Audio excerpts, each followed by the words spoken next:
Hello hi ನಮಸ್ತೆ friends and welcome back to my channel. ಹೇಗಿದ್ದೀರಾ ಎಲ್ಲರೂ? ನೀವೆಲ್ಲರೂ ಸೌಖ್ಯರಾಗಿದ್ದರಿಂದ ಭಾವಿಸ್ತೀನಿ. ಹಾಗೆಯೇ ಹೊಸ ದಿನ ಇನ್ನೊಂದು ಹೊಸ ರೆಸಿಪಿಯೊಂದಿಗೆ ನಾನು ಮತ್ತೊಮ್ಮೆ ನಿಮ್ಮೊಂದಿಗೆ ಭೇಟಿ ಆಗ್ತಾ ಇದ್ದೀನಿ. ಇವತ್ತಿನ ಈ ರೆಸಿಪಿಯಲ್ಲಿ ತುಂಬಾ ಸ್ಪೆಷಲ್ ಆಗಿರುವಂತಹ ಒಂದು ಅಡುಗೆಯನ್ನು ಮಾಡಿ ತೋರಿಸ್ಲಿಕ್ಕಿದ್ದೀನಿ. ಹೌದು ಫ್ರೆಂಡ್ಸ್, ಅದುವೇ ಈ ಸಿಹಿ ಕುಂಬಳಕಾಯಿ ಏನಿದೆ ನೋಡಿ, ಅದರ ಒಂದು ಚಟ್ನಿಯ ರೆಸಿಪಿಯನ್ನು ನಾನು ಕೂಡ ಮೊದಲ ಬಾರಿಗೆ ಟ್ರೈ ಮಾಡಲಿಕ್ಕಿದ್ದೀನಿ. ಹಾಗೆಯೇ ಇದು ಮ್ಯಾಗ್ನೀಷಿಯಂ ಹಾಗೂ ಕ್ಯಾಲ್ಶಿಯಂ ಭರ್ಪೂರ್ ಅಂತ ಹೇಳಿದ್ರೆ ತುಂಬ ಹೇರಳವಾಗಿರುವಂತಹ ಒಂದು ವೆಜಿಟೇಬಲ್ ಅಂತಲೇ ಹೇಳ್ಬೋದು. ಎಲ್ರಿಗೂ ಗೊತ್ತಿದೆ, ಇದರ ಬೀಜವನ್ನು ನಾವು ಪ್ರತಿನಿತ್ಯ ಯೂಸ್ ಮಾಡಿದ್ರು ಅದರಲ್ಲಿ ಆಗುವಂಥ ಹೆಲ್ತ್ ಬೆನಿಫಿಟ್ಸ್ ಸಾವಿರಾರು. ಹಾಗಾಗಿ ಈ ಒಂದು ಸಿಹಿ ಕುಂಬಳಕಾಯಿಯ ಚಟ್ನಿಯ ರೆಸಿಪಿನ ಯಾವ ರೀತಿ ಮಾಡೋದಂತೇಳಿ ನಾನು ಇವತ್ತಿನ ಈ ಒಂದು ನನ್ನ ರೆಸಿಪಿ ವಿಡಿಯೋದಲ್ಲಿ ಹೇಳಿಕೊಡ್ಲಿಕ್ಕಿದ್ದೀನಿ. ನಾನು ಕೂಡ ಇದನ್ನು ಫಸ್ಟ್ ಟೈಮ್ ಟ್ರೈ ಮಾಡ್ತಾ ಇದ್ದೀನಿ. ಹಾಗೆಯೇ ಹಸ್ಬೆಂಡ್ಗೆ ಸಹ ಇವತ್ತು ಫಸ್ಟ್ ಟೈಮ್ ಮಾಡಿ ಕೊಡ್ತಾ ಇದ್ದೀನಿ. ಇಬ್ಬರದ್ದು ರಿಯಾಕ್ಷನ್ ಹೇಗಿರುತ್ತೆ, ಹಾಗೆಯೇ ಯಾವ ರೀತಿ ಈ ಒಂದು ಚಟ್ನಿ ರೆಸಿಪಿ ಆಗುತ್ತೆ, ನಮ್ಗೆ ಇಷ್ಟ ಆಗುತ್ತೋ ಇಲ್ವೋ ಖಂಡಿತವಾಗ್ಲೂ ನಿಮಗೆ ತಿಳಿಸ್ತೀನಿ. ಹಾಗಾಗಿ ಎಂಡ್ ತನಕ ಈ ವಿಡಿಯೋವನ್ನು ನೋಡಲಿಕ್ಕೆ ಮರಿಬೇಡಿ. ಈ ಒಂದು ಸೂಪರ್ ಆಗಿರುವಂಥ ಚಟ್ನಿಯ ರೆಸಿಪಿಯನ್ನು ಮಾಡಲಿಕ್ಕೆ ಇಲ್ಲಿ ಮೊದಲಿಗೆ ನಾನು ಒಂದು ಕಾವಲಿಯನ್ನು ಬಿಸಿ ಮಾಡಲಿಕ್ಕೆ ಇಟ್ಟಿದ್ದೀನಿ. ಹಾಗೆಯೇ 2 ಟೀ ಸ್ಪೂನಷ್ಟು ತೆಂಗಿನ ಎಣ್ಣೆಯನ್ನು ಹಾಕ್ಕೊಳ್ತಾ ಇದ್ದೀನಿ. ನಂತರ ಇಲ್ಲಿ ನಾನು 1 ಟೇಬಲ್ ಸ್ಪೂನಷ್ಟು ಕಡಲೆಬೇಳೆ ಹಾಗೆಯೇ 1 ಟೇಬಲ್ ಸ್ಪೂನಷ್ಟು ಉದ್ದಿನ ಬೇಳೆಯನ್ನು ಸೇರಿಸ್ಕೊಂಡು ಈ ರೀತಿ ಚೆನ್ನಾಗಿ ರೋಸ್ಟ್ ಮಾಡ್ಕೊಳ್ತಾ ಇದ್ದೀನಿ. ನೋಡ್ಬೋದು ಇದರ ಕಲರ್ ಏನಿದೆ ನೋಡಿ, ಅದು ಗೋಲ್ಡನ್ ಬ್ರೌನ್ ಆಗಲಿಕ್ಕೆ ಸ್ಟಾರ್ಟ್ ಆಗಬೇಕು. ಅಲ್ಲಿ ತನಕ ನಾವು ಇದನ್ನು ರೋಸ್ಟ್ ಮಾಡ್ಕೊಳ್ಬೇಕು ಇದೇ ರೀತಿ. ಇವಾಗ ನಾನಿಲ್ಲಿ 3 ಉದ್ದ ಬ್ಯಾಡಿಗೆ ಮೆಣಸನ್ನು ಆ್ಯಡ್ ಮಾಡಿದ್ದೀನಿ. ನಿಮಗೆ ಖಾರ ಎಲ್ಲ ಸ್ವಲ್ಪ ಜಾಸ್ತಿ ಬೇಕು ಅಂತ ಆದರೆ ನೀವು ಅದಕ್ಕೆ ಸ್ವಲ್ಪ ಜಾಸ್ತಿನೇ ಮೆಣಸನ್ನು ಆ್ಯಡ್ ಮಾಡ್ಬೋದು. ನಾನಿಲ್ಲಿ 3 ಮಾತ್ರ ಇಲ್ಲಿ ಆ್ಯಡ್ ಮಾಡ್ಕೊಂಡಿದ್ದೀನಿ. ಇದಾದ ನಂತರ ನಾನೊಂದು ಚಿಕ್ಕ ತುಂಡು ಶುಂಠಿಯನ್ನು ಕೂಡ ಆ್ಯಡ್ ಮಾಡ್ತಾ ಇದ್ದೀನಿ ಇಲ್ಲಿಯೇ. ನಂತರ ಒಂದು ನಿಂಬೆ ಹಣ್ಣಿನ ಗಾತ್ರದ ಹುಳಿಯನ್ನು ಕೂಡ ಇಲ್ಲೇ ನಾನು ಸೇರಿಸ್ಕೊಳ್ತಾ ಇದ್ದೀನಿ. ಇವಾಗ ಇದನ್ನು ಒಟ್ಟಿಗೆ ರೋಸ್ಟ್ ಮಾಡಿಬಿಟ್ಟು ನಾನಿಲ್ಲಿ ಒಂದು ದೊಡ್ಡ ಕಪ್ಪಲ್ಲಿ ಈ ಕುಂಬಳಕಾಯಿ ಏನಿದೆ ನೋಡಿ, ಅದನ್ನು ಚಿಕ್ಕ ಚಿಕ್ಕದಾಗಿ ಈ ರೀತಿ ಕಟ್ ಮಾಡಿಬಿಟ್ಟು ಹಾಕ್ಕೊಳ್ತಾ ಇದ್ದೀನಿ. ನೋಡ್ಬೋದು ಇದರ ಕಲ್ಲರೇ ನೋಡಿ ಎಷ್ಟು ಚೆನ್ನಾಗಿ ಕಾಣಿಸ್ತಾ ಇದೆ ಅಂತೇಳಿ. ಕುಂಬಳಕಾಯಿ ಹೊತ್ತರೆ ತೂಕ ತಾನೇ ಗೊತ್ತಾಗುತ್ತೆ ಅಂತ ಒಂದು ಗಾದೆ ಇದೆ. ಅಂತ ಹೇಳಿದರೆ ಅವರವರ ಕಷ್ಟ ಯಾರು ಅನುಭವಿಸ್ತಾರೆ ನೋಡಿ ಅವರಿಗೆ ಮಾತ್ರ ಅರ್ಥ ಆಗೋದಂತೆ. ಹಾಗೆ ಒಂದು ಗಾದೆ ಇದೆ, ಅದು ನೆನಪಿಗೆ ಬಂತು. ಎನಿವೇಸ್, ಈ ಕುಂಬಳಕಾಯಿ ಏನಿದೆ ನೋಡಿ, ಅದು ತುಂಬ ಅಂತೇಳಿ ತುಂಬ ಹೆಲ್ತ್ ಬೆನಿಫಿಟ್ಸನ್ನು ಒಳ್ಕೊಂಡಿದೆ. ತುಂಬಾ ಮೃದುವಾಗಿರುವಂಥ ಒಂದು ವೆಜಿಟೇಬಲ್ ಇದು.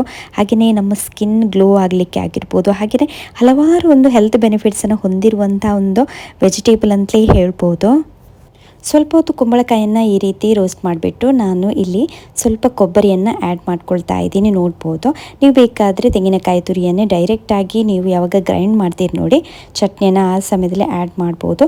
ಆದರೆ ನಾನಿಲ್ಲಿ ಸ್ವಲ್ಪ ಕೊಬ್ಬರಿಯನ್ನು ತೊಗೊಂಡಿದ್ದೀನಿ, ಅದಕ್ಕೋಸ್ಕರ ಇದರ ಜೊತೆಗೇ ನಾನು ಸ್ವಲ್ಪ ಹೊತ್ತು ಇದನ್ನು ಕೂಡ ಇಲ್ಲಿ ರೋಸ್ಟ್ ಮಾಡ್ಕೊಳ್ತಾ ಇದ್ದೀನಿ. ಕುಂಬಳಕಾಯಿ ನಾನು ಆಲ್ರೆಡಿ ಹೇಳಿರೋ ಪ್ರಕಾರ ಒಂದು ತುಂಬಾ ಮೃದುವಾಗಿರುವಂಥ ವೆಜಿಟೇಬಲ್. ಹಾಗಾಗಿ ಇದು ಬೇಗನೆ ಬೇಯುತ್ತೆ. ಇದಕ್ಕೆ ನೀರು ಹಾಕಿ ಎಲ್ಲ ನಾವು ತುಂಬ ಹೊತ್ತು ಬೇಯಿಸುವಂಥ ಅವಶ್ಯಕತೆಯೇ ಇಲ್ಲ. ಇವಾಗಲೇ ನೋಡ್ಬೋದು ನಾನು ಸ್ವಲ್ಪ ಹೊತ್ತು ಇದನ್ನು ರೋಸ್ಟ್ ಮಾಡ್ತಾ ಇದ್ದೀನಿ ಅಷ್ಟೇ. ತುಂಬಾ ಚೆನ್ನಾಗಿ ಇದು ಬೆಂದಿದೆ ಕೂಡ ನೋಡ್ಬೋದು. ಈ ಸಮಯದಲ್ಲಿ ನಾನು ಇದನ್ನು ಕೆಳಗಿಳಿಸ್ತೀನಿ. ಹಾಗೆಯೇ ಸ್ವಲ್ಪ ಹೊತ್ತು ಇದು ತಣ್ಣಗಾದ ನಂತರ ನಾನು ಮಿಕ್ಸಿಯಲ್ಲಿ ಹಾಕಿ ಇದನ್ನು ರುಬ್ಕೊಳ್ತೀನಿ. ನೋಡ್ಬೋದು ಇವಾಗ ಪರ್ಫೆಕ್ಟಾಗಿ ಇದು ಬೆಂದಿದೆ. ಇನ್ನು ಸ್ವಲ್ಪ ಹೊತ್ತು ಇದನ್ನು ತಣ್ಣಲಿಕ್ಕಿಟ್ರೆ ಆಯಿತು.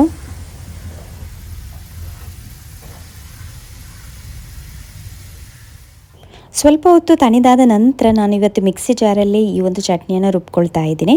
ಇವಾಗ ನಾವೇನು ರೋಸ್ಟ್ ಮಾಡಿಟ್ಟಿರುವಂಥ ಎಲ್ಲ ಮಸಾಲೆ ಏನಿದೆ ನೋಡಿ, ಅದನ್ನು ನಾನು ಇಲ್ಲಿ ಮಿಕ್ಸಿ ಜಾರಿಗೆ ಹಾಕ್ಕೊಳ್ತಾ ಇದ್ದೀನಿ. ಹಾಗೆ ಇಲ್ಲಿ ನಾನು ಉಪ್ಪನ್ನು ಕೂಡ ಇವಾಗಲೇ ಸೇರಿಸ್ಕೊಳ್ತಾ ಇದ್ದೀನಿ. ನಾನು ಇದನ್ನು ರೋಸ್ಟ್ ಮಾಡಿರುವಂಥ ಸಮಯದಲ್ಲಿ ಉಪ್ಪನ್ನು ಆ್ಯಡ್ ಮಾಡಿರಲಿಲ್ಲ. ಹಾಗಾಗಿ ಇವಾಗ ನಾನು ರುಚಿಗೆ ಎಷ್ಟು ಬೇಕು ನೋಡಿ ಅಷ್ಟು ಉಪ್ಪನ್ನು ಇದಕ್ಕೆ ಸೇರಿಸ್ಕೊಳ್ತಾ ಇದ್ದೀನಿ. ಹಾಗೆಯೇ ನಾನು ಇವಾಗ ಇಲ್ಲಿ ನೀರನ್ನು ಆ್ಯಡ್ ಮಾಡಲಿಲ್ಲ, ಆದರೆ ಗ್ರೈಂಡ್ ಮಾಡುವಂಥ ಸಮಯದಲ್ಲಿ ನಾನು ಸ್ವಲ್ಪನೇ ನೀರನ್ನು ಹಾಕಿಬಿಟ್ಟು ಈ ರೀತಿ ನಾನು ರುಬ್ಕೊಂಡಿದ್ದೀನಿ. ನೋಡ್ಬೋದು, ತುಂಬ ತಿಳು ಸಹ ಅಲ್ಲ, ಹಾಗೆಯೇ ತುಂಬ ತಿಕ್ಕಾಗಿ ಸಹ ಅಂತ ಹೇಳಿದ್ರೆ ತುಂಬ ದಪ್ಪವಾಗಿ ಸಹ ಅಲ್ಲ, ಆ ರೀತಿ ನಾನು ಈ ಒಂದು ಚಟ್ನಿಯನ್ನು ರೆಡಿ ಮಾಡ್ಕೊಂಡಿದ್ದೀನಿ. ಹಾಗೆಯೇ ತುಂಬಾ ಸಿಂಪಲ್ ಆಗಿರುವಂಥ ಒಗ್ಗರಣೆಯನ್ನು ಸಹ ನಾನಿಲ್ಲಿ ಕೊಟ್ಟಿದ್ದೀನಿ.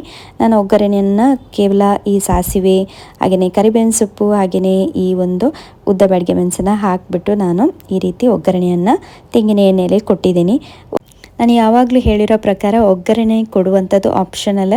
ನಿಮಗೆ ಎಣ್ಣೆಲ್ಲ ಅವಾಯ್ಡ್ ಮಾಡಲಿಕ್ಕೆ ಬೇಕು ಅಂತ ಹೇಳಿದರೆ ಒಗ್ಗರಣೆಯನ್ನು ಕೊಡುವಂಥ ಅವಶ್ಯಕತೆ ಇಲ್ಲ. ಒಗ್ಗರಣೆ ಕೊಟ್ಟರೆ ಸ್ವಲ್ಪ ಟೇಸ್ಟ್ ಇನ್ನಷ್ಟು ಜಾಸ್ತಿ ಆಗುತ್ತೆ ಅಂತ ಹೇಳಿ ಅಷ್ಟೇ. ಇಷ್ಟೇ, ನಮ್ಮ ಕುಂಬಳಕಾಯಿಯ ಚಟ್ನಿ ಏನಿದೆ ನೋಡಿ ಅದು ರೆಡಿ ಆಗಿದೆ. ಯಾವ ರೀತಿ ಕಾಣಿಸ್ತಾ ಇದೆ ನೋಡ್ಬೋದು ನೀವಿಲ್ಲಿ. ಸೊ ಯಾವ ರೀತಿ ಟೇಸ್ಟ್ ಆಗಿತ್ತು ಅಂತ ಹೇಳಿ ನಾನು ಮತ್ತು ಹಸ್ಬೆಂಡ್ ಇಬ್ಬರು ಸೇರಿ ಟೇಸ್ಟ್ ಮಾಡಿಬಿಟ್ಟು ನಿಮ್ಮ ಜೊತೆಗೆ ಹೇಳ್ತೀವಿ ಯಾವ ರೀತಿ ಆಗಿತ್ತು ಅಂಥೇಳಿ. ನಾವು ಇದನ್ನು ಫಸ್ಟ್ ಟೈಮ್ ಟೇಸ್ಟ್ ಮಾಡ್ತಾ ಇರೋದ್ರಿಂದ ನಾನು ಸಾಂಬಾರನ್ನು ಸಹ ಇವತ್ತು ಮಾಡಿದ್ದೆ. ಹಾಗೆ ಬಿಸಿ ಬಿಸಿ ರೈಸಿಗೆ ಸಹ ಇದು ಹೊಂದ್ಕೊಳ್ಳುತ್ತೆ ಅಂಥೇಳಿ ನನಗೆ ಅನಿಸುತ್ತೆ. ಆದರೆ ನೋಡುವ ಯಾವ ರೀತಿ ಆಗುತ್ತೆ ಅಂಥೇಳಿ. ಇವಾಗ ನಮ್ಮದು ಎಂತ ಹೇಳ್ತಾರೆ ಜೆನ್ವಿನ್ ಆಗಿರುವಂತಹ ಒಂದು ರಿಯಾಕ್ಷನ್ ಯಾವ ರೀತಿ ಆಗಿದೆ ಅಂತೇಳಿ ಚಟ್ನಿ ಟೇಸ್ಟ್ ಮಾಡಿ.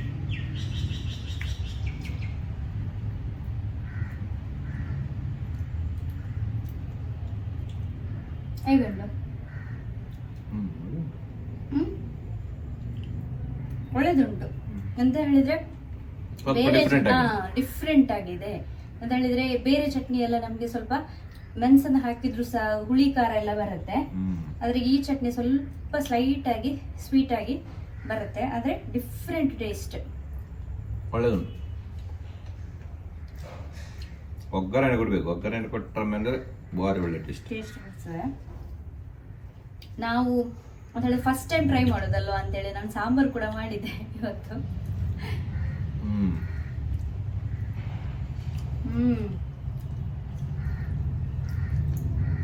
ಬಿಸಿ ಬಿಸಿ ರೈಸಿಗೆ ಒಳ್ಳೆದಾಗ್ತದಲ್ಲ. ಭಾರಿ ಒಳ್ಳೆದಾಗ್ತದೆ. ಟೇಸ್ಟಿ ಆಗಿದೆ. ಮಕ್ಕಳಿಗೆಲ್ಲ ಖಂಡಿತ ಇಷ್ಟ ಆಗ್ಬೋದಲ್ಲ. ಸ್ವಲ್ಪ ಲೈಟ್ ಸ್ವೀಟ್ ಎಲ್ಲ ಆಗಿ ಭಾರಿ ಖುಷಿ ಆಗ್ತದೆ ಚಟ್ನಿ. ಟ್ರೈ ಮಾಡಿ ಹಾಗಾದ್ರೆ ಖಂಡಿತವಾಗ್ಲು.